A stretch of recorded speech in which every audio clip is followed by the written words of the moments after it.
Burası Siirt'in en yoğun olduğu noktalardan, Rus pazarının olduğu, hem esnafların yoğun olduğu, milletin de yoğun bir şekilde geçtiği, hatta birçok okulun burada olmasından dolayı birçok öğrencinin de buradan geçtiği, kullandığı bir cadde.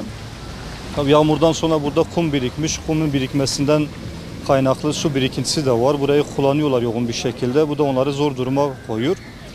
Siirt'te bu yol sorunları maalesef bir kangren haline geldi. Artık kronik bir sorun oluşturmaya başladı.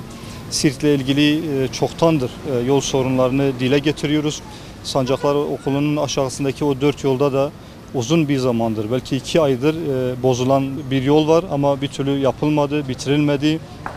Artık kent olarak, şehir olarak bu manzaralar, bu görüntüler ilimize yakışmıyor. Yani bizim bunları aşmamız lazım. Hatta bunları aşıp bir başka seviyeye geçiş yapmamız lazım ki Siirt'in gelişimi önündeki engelleri, daha neler yapılabilir, neler kurulabilir, bunlara gelmemiz lazım. Ama maalesef belki son 10 yıldır, 20 yıldır hala aynı sorunlar konuşuluyor ve hala aynı durumlar sorun teşkil etmeye devam ediyor. Buradan yetkililere sesleniyoruz. Hani Siirt çok da büyük bir şehir değil.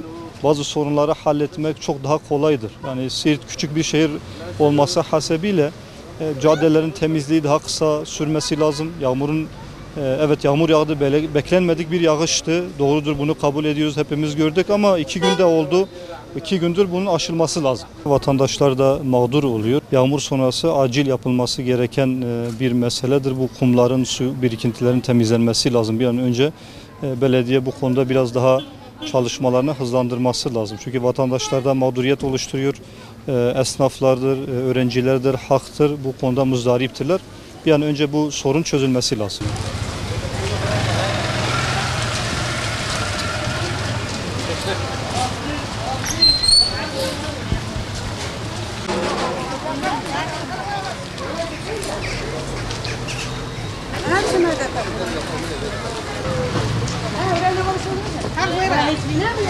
Ne yapıyorsun?